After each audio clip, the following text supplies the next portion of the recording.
Okay, now we are in a special location, Esquel, in Argentina. Esquel, yeah, Esquel.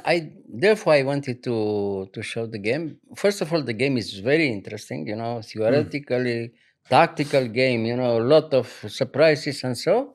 But the idea was this one. It was the only time, as I remember, when they organized in Argentina such a nice tournament somewhere very far away. In Patagonia. Mhm. Patagonia is very close to the South Pole, and the city where they organized this is well known right now by name. The name is Ushuaia, and Okay. everybody knows Ushuaia, of course, Mm. and it's full of fantastic views and so on, the nature and so You on. enjoyed Yeah, the trip. it's absolutely But fantastic. how was in 79? Was easy to get there? No, very difficult. Only by plane, by plane. If Mm. you go by car, I don't know, one day or more. Okay. Yeah. But was you had Yeah, the they had airplane a up to flight. They have a flight from. I described this, in our in the book. book? Hmm. Yeah, it was very difficult to come back from Ushuaia. Why? Because it was Christmas and the New Year, Hmm. and finally, it was a very nasty surprise in these days. This regional line that it was between Ushuaia and Bariloche. Hmm. It was a smaller plane like this, and they didn't work. It was the surprise in these days. I mean, if they didn't work, you have no possibility to get a plane from Buenos Or was Aires, like a regular like a regular plane, but no, no, like they took day off, or was yes, like no, some it was what? vacation or what? No, when they don't work, you see how Day off. well, day off, a few days off, and Mhm. okay, everything was paralyzed, like this. So you Yeah. had to stay longer there, or No, no, no. I had to take a. I described this. It was like an adventure. I had to accept the offer of the governor of this region to come back to Bariloche by his plane. By his private plane? private plane. But the private plane was a joke. It was like the planes from the Second World War, something like this. Oh, And something unbelievable. When we arrived in Bariloche, I yeah. had to go to a church, to say thanks God like this. Wow. So Yeah, was like a yeah, terrible, terrible the flight, but all right, it happened. It was another another. so the private plane at that time No, no, didn't look like the one from now. They were no, from. of course not. Well, we describe this Mm. now is very funny, but in that time was not funny at all. Okay, Yeah. nice. So all right. So So the game is very beautiful. I mean, very very interesting. You see, full of many many aspects like this tactical. turbulence, Like turbulences. like the small flight a little bit. Yeah. Yeah. Okay, this line is played right now. Also, I think they still playing with the computers. Kasparov played this with white, with black, Botvinnik, and so on. Many very strong players. It's very complicated to tell the truth. And well, if you don't want this, you play simply e3, and you are a little bit better with white. But by playing bishop g5, you accept the challenge, and you have to demonstrate with white that you are better. And this is not so clear. We'll see. Everything's theory until now. In our days, it's still theory, this one. Okay, so here the first moment. After e5, of course, he has to play like this because otherwise he loses a piece. So, Yes. okay, Yes. now bishop there, g5. Okay, knight takes g5, of course, no? And here black can play two things. I mean, he can take in g5. You take with the bishop and knight bd7. Theory, a lot of theory played by Tal, played by, I tell you, Karpov, Kasparov, everybody played this with white, with black, and so on, trying to demonstrate that white is much better, trying to demonstrate that black has enough and so, or even better somehow, or play like this, and if he plays knight d5, you can go back, of course, to f3, and it's not clear at all, or you can play like in our game, knight takes f7, theory again, but after knight takes f7 is a crazy game, you see, Mm. until the end, you see. Forced. So, okay, he takes, knight takes in hj, all right. Now, for the moment, white won the exchange, But black has a strong initiative. You have to be very careful now with white, you see. Black is coming. Okay, bishop b4. Okay, rook c1. The alternative was to play queen d2. It's some other game. But okay, rook c1. Now, queen e4 check. Look at this. Bishop e2. And here, knight f4. It looks very dangerous, you know. Yeah. And here is move by move again. Queen d2. And from here, again, very funny. White plays queen d2, accepting the fact that he can give back the exchange.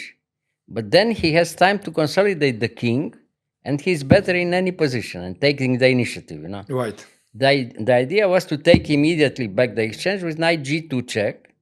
Knight takes g2 check, and now if white plays king f1 or king d1, after knight e3 check, black can take back the exchange with checks, you know. But it's much better for white, you see, because white has a good king afterwards, is safe, and then he can come, you know, in some counterplay. So right, now it's move by move again. Knight d3 check. He doesn't take in g2, you know, giving you the chance, you know. So check, now king f1. Now, okay, takes. Knight takes e4. Look at this. Takes in d2, takes with the knight, and knight takes it out. Crazy position, you know. Yes. Crazy position, everything forced until now.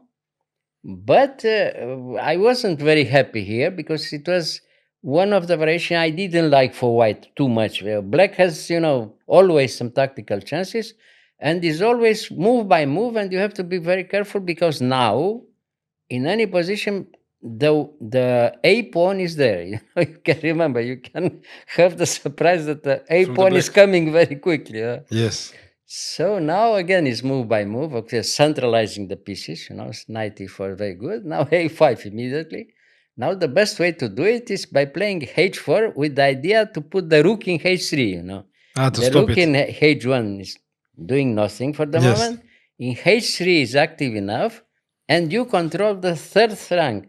But it's move by move. It's not clear at all, you know, not it's better here. Yeah. So a4, okay, rook there. And here he played c3. I mean, c3 is played by black to have the chance to have the a pawn free, you know, or come very quickly later on. You know. Again, everything is forced. Yeah, you have to take with the knight. If you take with the pawn, it's probably lost for white. You know, after a3, the a3 goes very quickly. You know, so right. And here you have to take with the rook. Now, again, coming very quickly. You know what do? You have to, you know, to see what happens. Now, white is a little bit better here. You know, the biggest surprise is a little bit better because for the moment, the two pieces from c8 and from b8 didn't play for the moment, you know. But the a pawn is very dangerous, it seems, you know. Yes. So I have to calculate. Okay, a3, I took in a3, he took with the pawn, and king e1. And now, of course, you are lucky enough to have the rook very quickly in a1, you know, I mean, you don't lose. But now we transpose, and here, big time trouble again, everybody had to calculate very well. And he took, in my opinion, too quickly in d4. Now, after rook takes d4, he takes the central pawn, but he gives his best, you know, his best pawn from a4, from a3, and now, again, the position is completely reversed, and white can hope to be much better. You see. Move by move again. So rook takes h4. That was his hope. Yeah, he took the second pawn. And now you see, white is better, clearly, because he has some initiative, you know. The rook in a8 is very strong, and we have a much better pawn structure, you know. Therefore, finally, that is decisive. The pawn structure in endgame, you see. Yeah. Later, the pawns g2, f2, e5, the structure is much better than the black pawns from h6, e6, c6, you see. Yes. Yeah. So that makes the difference. If it's enough or not, we'll see. Okay, so check. King there. Okay, finally we could come back with our knight from exile, the exile knight from h8. All right, so king there. King this, knight d6. Okay, here I was content. I said, okay, white is clearly better. Okay, we can play. But it's not clear. Okay, move by move again, Bishop b7, rook a7, okay. Now, for the moment, he's pinned. He can't come to b6 because he loses immediately, If he plays king b7, king b6, big mistake. But okay, he comes with the knight, and now, again, he's forced f4. Fortunately enough, we have time to play this. He can't take in f4 because he loses the bishop, no? Yes. So now he has to move something else, knight c4, c5. Okay, and now g3. Well, finally, we can be happy, Why? Because we have very nice structure. You see, g3, f4, e5 is even much better than the other one, from the starting point, So, right, we'll see what happens until the end. Check, king f2, king b6. Finally, he could move the king. All right, rook a2, controlling the second rank, And here, what did I play? Bishop g6, provoking, the opponent to play himself quickly bishop d3, trying to get rid of this, dangerous bishop. And he played bishop d3. Yes. And now the end game or the middle game, rook and knight and some pawns, is better for white in any case. Because of the structure? The structure. So we can, but it's not easy at all, So, okay, so check. Okay, move by move. It's not very easy because for the moment, he has a free pawn from c6. White has to, to push somehow a pawn to have also a free pawn, So therefore, it's not very easy.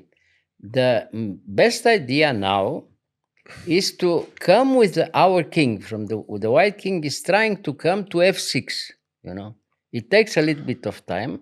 But because of this very good structure, we have time to arrive through h5, g6, f6.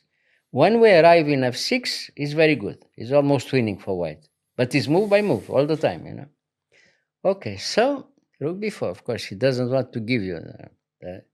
Now you have to put the king there, because if you take immediately in h6, probably you are lost to white. He has time to take in e5 with check, Yes. And you lose the knight from d6. Yeah. Okay, king there. Again, king d4 is coming also. King g6. So and you don't exist. No, the pawn is not important. It's important to come to f6, And then to have immediately the pawn to f5, coming very quickly, Mm-hmm. So therefore I told you it's very difficult because it's move by move, So c5, okay, finally we are there. Good. So what? He doesn't give the pawn, of course, no? And now, all right, we have to threaten something, winning some tempos, c4, what else? So check. And finally, we can take the pawn from e6. Now, it's good because we can have our free pawn, c3 threatens something, of course, it's not easy, but white is better, even here. Okay, so rook e2 check, very important, because now the king is a little bit far away, It was impossible to play king d4 because of knight c6 check, and he loses the rook. If he played instead of king f3, king d4, of course, bad, no? Okay, so therefore, is all right for white, because now the king is a little bit far, Okay, he doesn't give you the pawn, now is his last hope, Why not? But if he took in g3, you have time to take in c3, he's pinned. Yes. And even if he doesn't lose the knight immediately, you have time to push very quickly the pawn, and then you win with white. Okay. So, okay, again, it's move by move. Now, okay, he has to take. And now, okay, now we push very quickly, see? Mm-hmm. We threaten to come in 3 moves immediately, very quickly. Yes. So probably knight f4 is the last hope. And here, this endgame is winning for white because of the structure, as I told you. Yeah. So, okay, but you have to calculate very well, Not difficult, but okay. We have to see king d5, the best, central king. And now what to do? Check again, no? King d4. Now if he takes, he is lost because of f7, you see? Mm-hmm. Why? After f7, rook f5, rook f2 check, enough. Yes. Enough. So now he's lost for black, you see, move by move. Well, here is too much, So he comes back, and we have time to push, with the same idea. Now king takes e5, rook e2 check, and rook e8 wins. Therefore, it wins by one tempo all the time, but it's enough. Check now, king there, He resigned. and he resigned because this is the alternative. I tell you.